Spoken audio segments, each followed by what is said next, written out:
people might hear more. Thank you. So could the county, it sounds like post FORA, the county will be able to capture property tax for legal defense of FORA. Would these kinds of challenges, possible settlements, could they be paid out of that? Is that question directed to me? Yeah.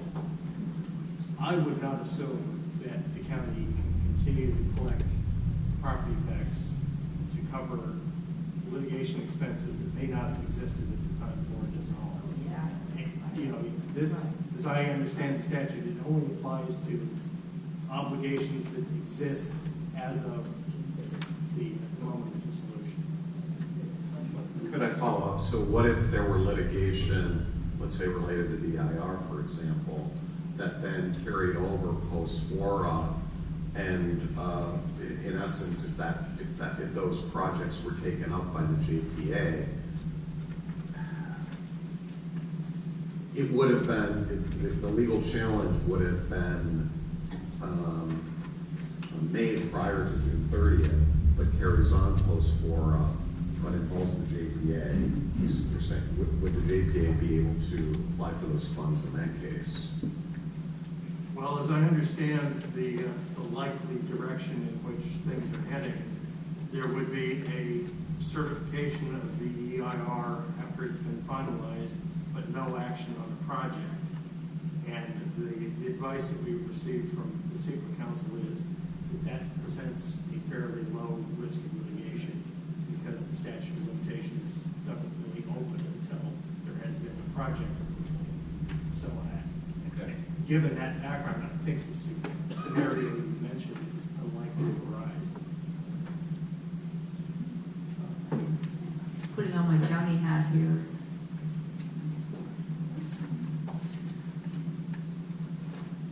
I'll wait till they finish their sidebar. I mean, that with regard to the transition plan implementing agreement, if the county is going to have to bear the costs of litigation, the county is going to be asking for money for litigation funds, but that's, you know, after FORA, and the county has not accepted that burden at the moment. And that is part of why this question is very essential. That if, I mean, from the county perspective, you know, if the EIR is certified, let's just say, and if there's litigation, even though it sounds like we would be able to win that lawsuit because it would be premature litigation, that being said, that doesn't stop a plaintiff from filing litigation, and then there are defense costs. And so we would hope that the JPA would be able to absorb that litigation cost. And that's why I asked the question about, can the $17 million be spent for litigation defense? And also it would become relevant, I think, ultimately for the JPA, because if ultimately it did adopt a project, i.e. adopted an HCP, at that point there could be litigation. Hopefully not, but if there but if there were litigation, then I think the JPA should be covered in terms of what is the litigation, how are we going to fund the litigation defense.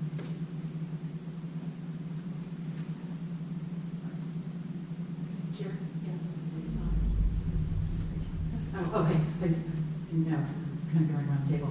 A couple of things. First of all, it's my understanding that the FORA CFD has been paying for the preparation of the EIR already out of the CFD funds. So whether FORA does it or whether the JPA does it, I'm not sure that that really matters. If the JPA can use those funds later, then FORA certainly can use those funds now in terms of moving forward on that. With respect to the debt load, I do think I think there are examples of the FORA CFD funds, the way it was set up in the notice of intent for the lien. And I believe there are examples where projects were litigated and they have spent litigation expense out of the CFD because they're project related. They're seen as project related expenses. So usually when you prepare a project summary, it has everything and then it has a line item that talks about legal expenses in there. And those are normally borne as part of the project costs for projects. So just making that observation for everybody's consideration. With respect to encumbering property tax revenues, which is a little different from the CFD, that's a bigger and different issue out there, and everybody knows about the bond, and you can only use property tax increment for the bond, but that language that's in the transition plan, if FORA had a debt, let's say it made a promise to, I don't know, LAFCO, but it couldn't write a $1.5 million check. It had a debt that it owed to an entity. It's my understanding of the way the health and safety code works that that could be paid out of future property tax increment, and it was intended to be that way from the state. And there's lots of issues and debate about that, but that's what that language intends, and that's also why it had the CalPERS liability, because that was a liability that was seen as a what I call hard liability, that it was going to be a known and something that came from the state of California that said, here's your unfunded liability. So there's an actual number certain on that, and that's why it was written like that particular thing. But it's not limited to just CalPERS liabilities. It's any liability, whether that's a bond issuance, whether that's some commitment, contractual commitment, or a full litigation. I think litigation defense costs, though, that would be a problem, because those are contingent. They're not an identified necessarily debt. And they aren't quantified. Right. And they're not quantified. They're just not quantified. It's not a debt certain. All right, so where are we?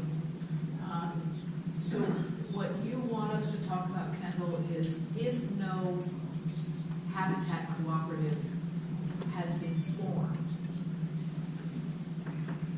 So or are we saying that the JPA that we might form is? it's a two-stepper, if I may. Yeah. Let's, for argument's sake this morning, let's assume that there is a JPA. Okay, there is a JPA, that happens. If there's a JPA, then my understanding between now and the JPA is formed, we would have that discussion with DDA, ICF, whoever else they wanted to chat with, and figure out what the dollar amount is for moving forward if there's other studies that wanted to be conducted. Great. And then we would work through the FORA board to transfer over the $17 million. Great. If that does not happen, we have $17 million in an account that is for habitat. The way that the plan is written and the way that everyone has understood this is that if those funds do not go to a joint powers authority, that they would be distributed to agencies. And the question is that the landholding jurisdictions, and how would you, what ideas do we have in terms of how that would happen? Is it, by percentage of acreage? Is it based on the percentage that the jurisdiction contributed to the CFD? I don't know, but I think that's going to be a very exciting and spirited conversation that we need to have sooner rather than later, because there's going to be negotiation on that. So we need to start talking about it now. And I'm sorry to always have the really unpleasant ones to go for, but we got to start talking about it. So that's kind of the question of the day: is what's the group think on how that would work? Melanie and the town. Thank you, Chair. So my thought on this are kind of twofold. There's the concept. So I think it's important that it be recognized that the jurisdictions, obviously the county has a lion's share, are taking on a liability that is a regional benefit. And depending on which property and where, there's a very potential for variance in terms of the actual effort that is needed for species protection to adhere to the habitat management plan, if that's where we go.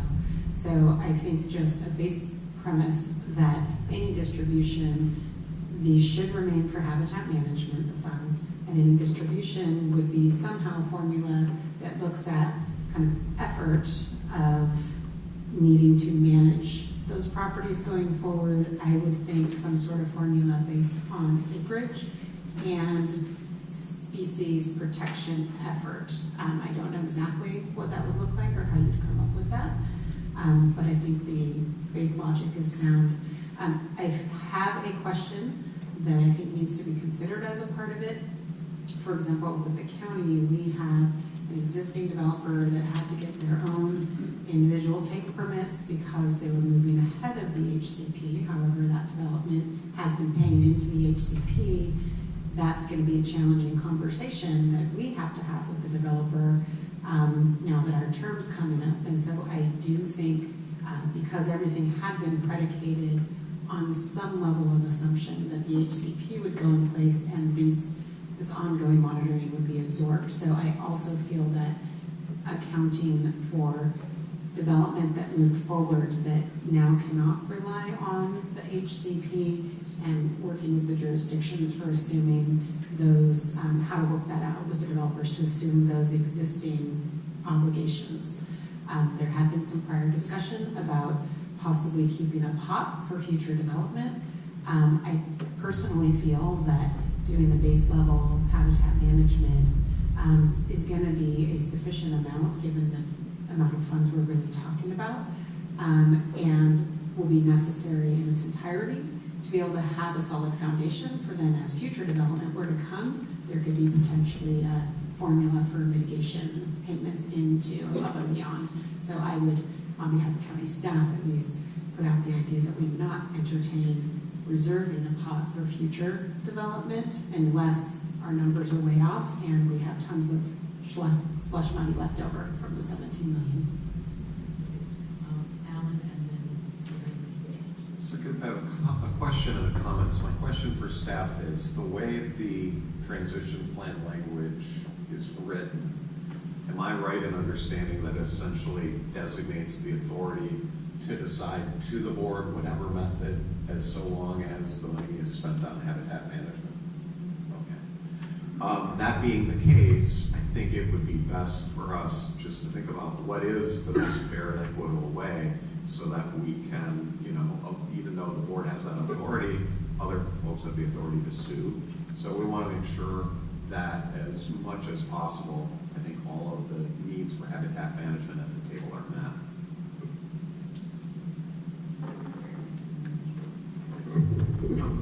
Kind of along the line, I think that the county had talked about, we really think that the highest priority really needs to focus on habitat mitigation. And we kind of concur that. We also think, as we've talked with these different groups that have set up these HCPs, they've all said they're promised to set up because developers pay for future take permits. And so I think we would be undermining our habitat mitigation if we set aside funds to say, we'll set aside for future development, because essentially we're just subsidizing our habitat management, we're subsidizing future developers. And so I think we need to focus that money on habitat management and let the future developers handle the take permits part. We also will have some of your same issues of our developers are paid into the CFD fund, and they either mitigate on site or take permits. And so I think almost all of that 17 million has been funded by Marina or the county, and so we need to be careful on how we address that, or we may lose that whole 17 million pot potentially.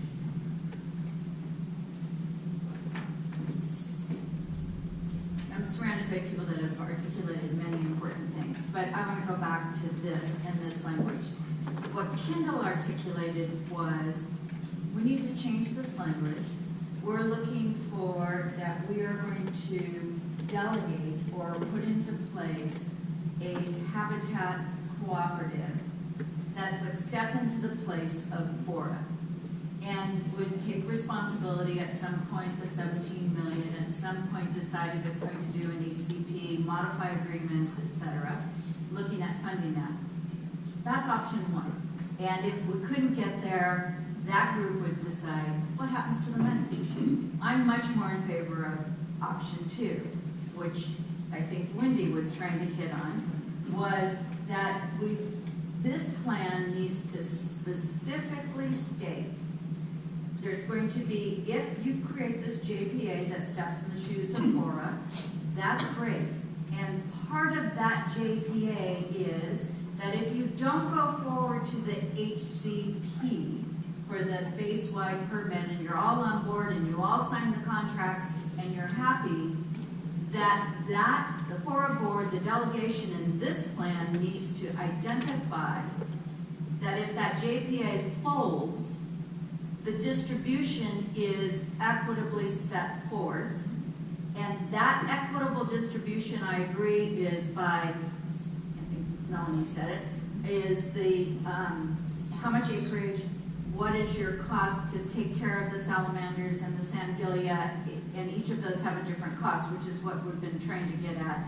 So we can figure out that equitable formula.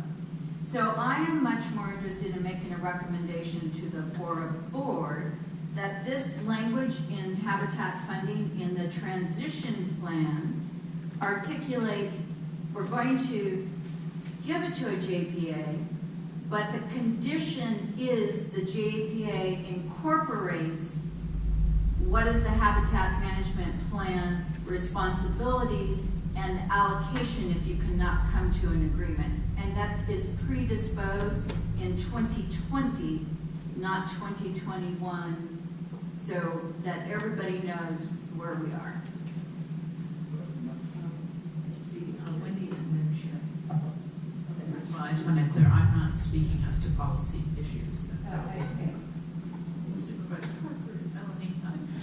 From a legal perspective, though, I mean, it's dovetails. I don't think that language that's there now, which I think is the amended language, it captures what the group is talking about. It's you know, it's too narrow form for the management, habitat management areas. I mean, sort of, but it's habitat cooperative, and you know, it's got to be reworded.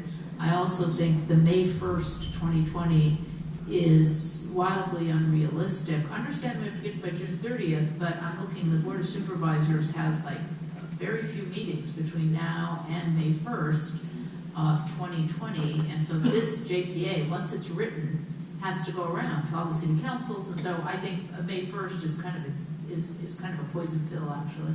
I mean, you know, understanding that we're in a big rush, but It's a very draft piece, you know, so I mean, I appreciate. think that, you know, June 1st or something might be more realistic, and then that would still require lots of intensive work to get the document written. David has sent around a revision, but there might be further revision based on this discussion. And then, you know, by the time everybody agrees and then it goes around to all the governing boards, you know, that's probably a couple month process. I think the thing I want to point out, just to react to that, is that yes, it can absolutely be June 1st, but I think as we sit here today, March is basically next week. And even though it does take time to get on everybody's calendars, we really only have 60 days to kind of get this part going. And so we can't keep pushing it off. So, you know, if David circulated the JPA agreement, now's the time to look at it and see if there's anything in there that is problematic. We can't keep pushing it off. This can go easily to June, and yes, this language has to be completely overhauled to reflect those two options, JPA, and then tied, as Gail said, I think what those are. What I heard was, you know, looking at the implementation costs of the HMP by acreage, but also taking into consideration developers that have already moved forward. That's basically county and marina. Are there any other, well, does anyone disagree with that kind of approach to this? Does anyone have a problem The with thing you that? left out, Yeah. Kendall, the thing you left out, Kendall, was the species and the level of effort to protect them. That's part of the, in addition to acreage. I think Sherry had something, and then David. Yeah, so first of all, I just wanted to clarify that Seaside actually has contributed over $10 million to the CFD. And it's a fact that many overlook because the Seaside developments happen very early in the FORA process. So, you know, until the MCP project started taking off, Seaside was a leader in terms of adding money to the CFDs from development fees. So that's the first point. So to say that Seaside hasn't contributed anything, I just wanted to make sure the record is correct. I concur with some of the other. It came from the Seaside Highlands project, which paid the development fees into the CFD. So in any case, in terms of dividing, I would concur, I would want to see something that ties it to the habitat management program, acreage, and species, which I think is what I was advocating a couple of meetings back. Whether you translate that to the level of effort, whatever, but I'd like to see it tied to the HMP. And Seaside does have some borderlands and some obligations there, even though it doesn't have a habitat management area per se. There are obligations to preserve and address habitat protection, which is exactly what the CFD provision was for habitat protection generally, not necessarily HCP. That's just how it's evolved over time.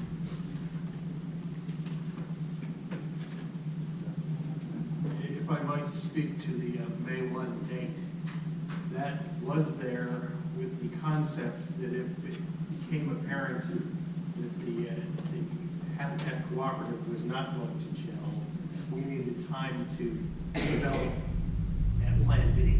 What happens if that doesn't take place? If that date slides to June, we're going to have to start working on Plan B before we know the results of Plan A. And that just means we have to be prepared to devote staff time, effort, and expense to coming up with the alternative.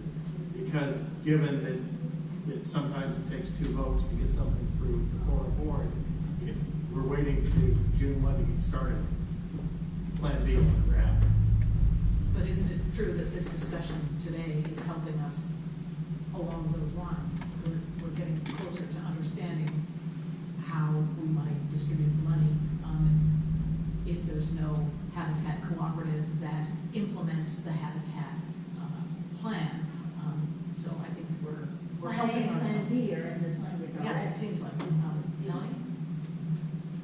I was just going to suggest it may not be a language change or date change here, but it's precisely right that deciding what the formula is, because it either goes into the JPA language or may need multiple votes from the FORA board.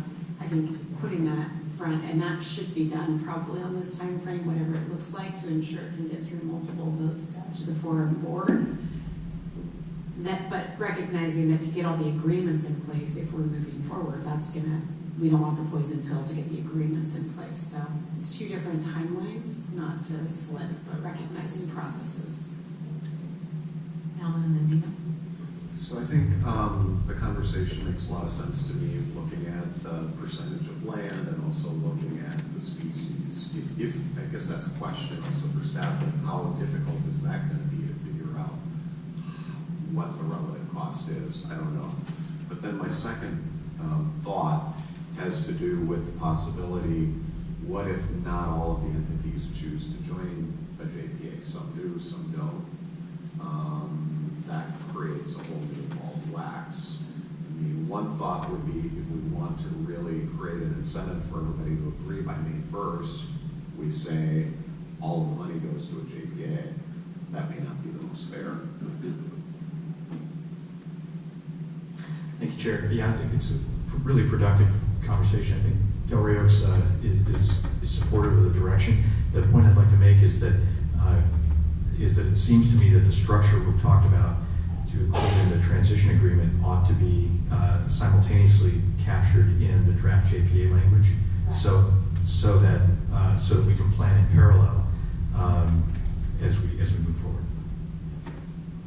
And it is in the draft JPA agreement. There's a table that sets forth an allocation that is intended to be agreed upon by those who would be members of the JPA. So there's the framework for that. None of the decision making has been made, but there is a spot in the draft JPA agreement to express how the funds will be allocated.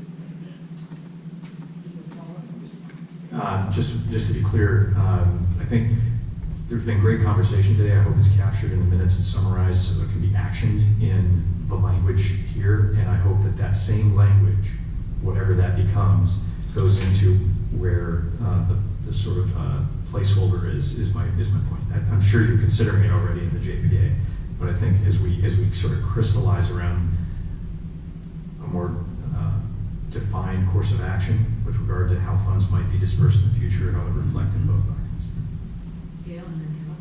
So to Dina's point, that was my point exactly, is what this language has to be. If this is adopted by the FORA board for the direction, if you don't have a habitat conservation plan for that distribution, that is in the joint powers agreement, but it's set up prior, that it's not you're not delegating discretion to the organization to decide the disbursement.